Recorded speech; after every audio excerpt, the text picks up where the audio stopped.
Hi, welcome to Daily Dose of Anime Recaps. In this video, we'll be taking a look at episodes 7 through 10 of Season 2 of Swallowed Star. We're at the end of the century. A mysterious virus known as the RR virus appears in Earth's atmosphere, killing 2 billion people and mutating animals into monsters. In an attempt to destroy these monsters, the governments of the world used nuclear weapons. While the monsters survived, human civilization was all but wiped out. 5 nations survived and formed an alliance, providing shelter for humanity in large bases. Much like the animals of Earth, the humans have also gained powers, allowing some of them to become warriors, humanity's defenders against the monsters that plague the planet. Before we begin, be sure to subscribe and hit the bell icon to be sure you don't miss the next episodes. We open with Luo Feng, Zhao Ruo, and Shi Zhang talking about the life or death hunting experience they will be participating in. And Zhao Ruo is excited to be meeting Hong, the most powerful man in the world. Luo Feng asks Shi Zhang what Hong is like, and he replies that the only word he can use to describe him is God.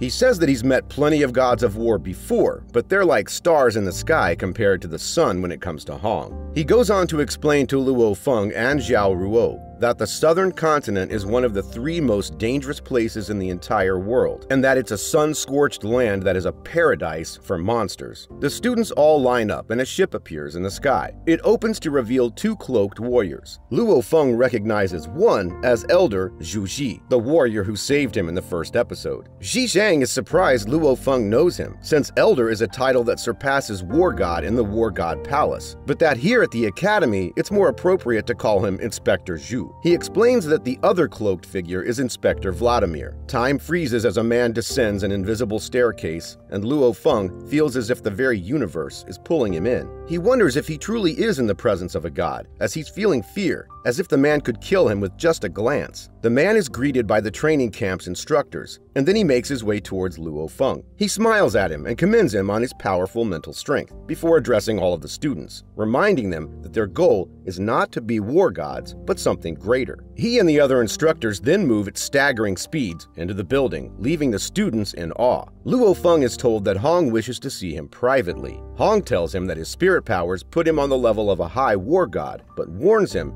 that he has enemies who are planning on using dangerous methods to kill him. Luo Feng admits to Hong that he was responsible for the death of the young master of the Polonus clan, but also explains that it was self-defense. Hong accepts this and notes that he deduced this was why Luo Feng hid that he was a spiritual master for so long. He warns Luo Feng specifically of Li Yao, Vanina's husband, and that he intends to kill Luo Feng on the southern continent. Luo Feng tells Hong that if he tries it, he'll defend himself. Hong warns Luo Feng that Li Yao once passed the trials of the ancient civilization ruins, number 9, and acquired armor known as the Black God Suit. Luo Feng admits he doesn't know what the ancient civilization ruins trial is. Hong explains that it's a test site used by the ancient civilization for some kind of trial, and that only a god of war is eligible to even attempt it. The mortality rate for the trial is over 70%, and that Li Yao is immensely strong having passed it, and even stronger now with the Black God Suit, which forms a protective barrier that renders Luo Feng's knives completely useless. We then cut to Luo Feng on the airship with his classmates heading into the southern continent. They are attacked by a swarm of flying monsters. The ships fire the Light of Death, their legendary laser cannon, and completely evaporate the horde. Luo Feng notes that even a god of war could not stand up to that firepower. We then see Vanina and Li Yao greeting a ship as it lands, and soldiers bring out mysterious metal containers. Vanina remarks that she had some difficulty acquiring them, but they should be enough to deal with Luo Feng. Li Yao is surprised to hear his men, who were poised to attack Luo Feng's family, have stopped, and immediately after, Vanina gets a call from the chairman of the HR Alliance, warning her that if they make any move against Luo Feng's family, the entire HR Alliance will come down on the Polonus clan. Li Yao is outraged, stating that the only 2 people who could make the HR Alliance bend like that are Thor and Hong, and that of the 2 of them, only Hong would do that for Luo Feng. He promises Vanina that while Hong may have tied their hands in dealing with Luo Feng's family, it doesn't stop him from being able to go after Luo Feng. As he says this, 3 three terrifying warriors appear and greet him. He and Luo Feng both say out loud that the others should be prepared to face them on the southern continent. The students are dropped off and told to report back to that location in 28 days after their life or death adventure. The students begin breaking into groups. Xi Zhang offers to team up with Luo Feng, but he refuses, saying he has some complicated things he has to take care of. Another student, after Luo Feng leaves, asks Xi Zhang for his contact info, saying that if Luo Feng doesn't want to team up, it's still good to look out for each other. We cut to the private shuttle of Li Yao and his three companions. One of them, a large drunk who looks like a Viking and is a bit of a perv, apologizes to Li Yao that more of them couldn't come, but Li Yao thanks him for his assistance. Another warrior dressed like a ninja moonwalks over and introduces himself as a junior god of war, Esadison. As it is their first time meeting, he says he came for the sole purpose of making money. He says that the third warrior's presence surprises him, as the third warrior, named Kitahara, was recently promoted to god of war, and that his power has increased dramatically. Kitahara laughs off his praise and says that compared to Li Yao, who is a legend, he is nothing. Kitahara also remarks that Luo Feng must be something special if even Li Yao has brought in a special weapon, and asks what's in the box. Li Yao says it's a laser cannon, and the other warriors all look shocked and appalled, stating that it's a taboo weapon to be used on a human. Kitahara begs Li Yao for a chance to buy it off of him for 20 times what he paid for it in order to save his small island nation from a king-level sea monster, but Li Yao refuses, saying it would not be good since it's forbidden to even own one without permission from the government, and that it will be destroyed as soon as they finish off Luo Feng, much to Kitahara's silent anger. Li Yao asks Vanina where Luo Feng is, and she says she had a student get it for her, the student who had gotten it from Xi Zhang. We cut to Luo Feng collecting parts from a monster he's killed, and noting that the largest monster group in the area is an ape race, and that his mission is to kill the leader of the ape race. His thoughts are interrupted as a giant kangaroo monster does battle with a giant ape monster. The ape monster grabs a tree and impales the kangaroo monster, and Luo Feng begins to run, as monsters everywhere are fleeing and being crushed by a gang of ape monsters. It is chaos as the apes kill the other monsters. The four apes stop as their leader, who is massive and has horns, appears. Luo Feng begins to strategize how to best beat them, as he will not if he just attacks them head on. He decides to use speed and leaps down on them from a cliff, catching them off guard with the 9 Thundering Sabers technique on the 4 smaller apes, before using his flying knives on the leader, injuring it. It flees, but he sends the knives after it, killing it. He reminisces about the day he had been awed that a warrior could stand alone against a high-level monster, when Zhu Ji saved him, and thinks with pride about how now he's a warrior able to do the same. He receives a call from Xi Zhang that someone who is friends with Candace asked for his number, and that he gave it to him. Luo Feng thanks him for telling him, but is pleased that he switched his communication watches, so the number is useless in tracking him. He hides and begins to scout, knowing danger is coming, as Li Yao and his team prepare for their attack. Luo Feng observes them with his spirit powers and decides to launch an attack first. Luo Feng carefully stalks the group as they make their way through the southern continent. His plan is to sneak in close and use his knives for a sneak attack on Li Yao. He eventually does this, and Li Yao activates his black god suit, deflecting the knives and surprising Luo Feng. Luo Feng engages the group in battle only to find that his flying knives do not affect the other 3 warriors, since Li Yao can project his suit's force field onto his allies as well. As they fight with Luo Feng, it's clear that he's more powerful than any one of them, but the 3 of them together are outmatching him. He manages to catch Isaacson outside of the protective field and kills him with flying knives. Li Yao unleashes a flurry of blows, showing himself superior to Luo Feng in both speed and power, before sending Luo Feng flying and ordering the remaining 2 warriors to kill him. Kitahara makes ninja illusions of himself and attacks Luo Feng. Luo Feng is able to defeat the copies, but before he can land a killing blow on Kitahara, Li Yao intervenes, and the Viking warrior jumps in to attack. Luo Feng is seriously injured, and Li Yao moves to finish him, but Kitahara stops him, saying Luo Feng will die by his sword. He launches a fiery slash that Luo Feng counters with his flying knives, and follows up by throwing his sword, killing Kitahara. The Viking and Li Yao attack together. Li Yao overpowers even the 4th level of the 9 Thundering Sabers technique, and between him and the Viking, they pummel Luo Feng, although he manages to stay alive. Li Yao rips the charm Zhu Jin gave him off his neck, but Luo Feng manages to escape. He hides in a cave and meditates to recover his strength, believing that with so many of his men dead, Li Yao will not be attacking again soon. The Viking berates Li Yao for bad intelligence, as his reports did not show Luo Feng as strong as he truly is. Li Yao sends a shockwave out, accidentally killing one soldier before kicking over Kitahara's body and stomping through it in anger. He knows that without the Black God suit, he would not have been able to defeat Luo Feng. He decides he must pursue Luo Feng so that he has no time to recover, and asks Klein, his scientist, to assemble the laser cannon. Klein informs him that the box was damaged by a flying knife, and the soldiers quake in fear, as Li Yao will likely kill them if they cannot assemble the laser cannon. Klein says that they're in luck, as there is enough energy undamaged to fire 3 blasts, which should be enough to kill Luo Feng. Once the laser cannon is assembled, Li Yao asks if they can use it to kill Luo Feng, but Klein tells him that the mountain is too thick and they need to get him out to shoot him. Li Yao orders them to shoot as long as they are able to get a clear shot of Luo Feng. Meanwhile, under the mountain, Luo Feng is pleased with his healing speed, sped up by the dragon's blood. He moves through the mountain determined to teach Li Yao a lesson next time they meet. Luo Feng flies out from under the mountain as Li Yao's men aim the laser cannon at him. He remembers the boxes and figures out that it's probably a laser cannon and hides just before he can be targeted. He decides to make a break for a river, since the river will refract the laser. As he's flying towards the river, they target him with the laser cannon, but just before they fire, an airship from the Marshall Club arrives. Li Yao orders the Viking to handle them while he goes after Luo Feng. The Viking moves with the soldiers to attack the warriors coming off the airship, but stops as he realizes one is Vladimir. They are ordered to disassemble the laser cannon, and at first, Klein tries to argue, but the Viking stops him, knowing full well that Vladimir is leagues above even Li Yao. Li Yao, meanwhile, is moving quickly, determined to hunt down Luo Feng and kill him before anyone can intervene. But Luo Feng dives deep into the river, foiling Li Yao's tracking. Li Yao calls Vanina and has her use her more powerful satellites to pinpoint Luo Feng's position. Luo Feng ditches his communications watch once again, foiling their tracking of him. Luo Feng is pleased to be in a foggy gray area that has never been explored by humans before, believing he's safe when he's attacked by bolts of electricity, one of which strikes him. He's dragged beneath the water by electric eel monsters, as Li Yao vows that he will find him and kill him.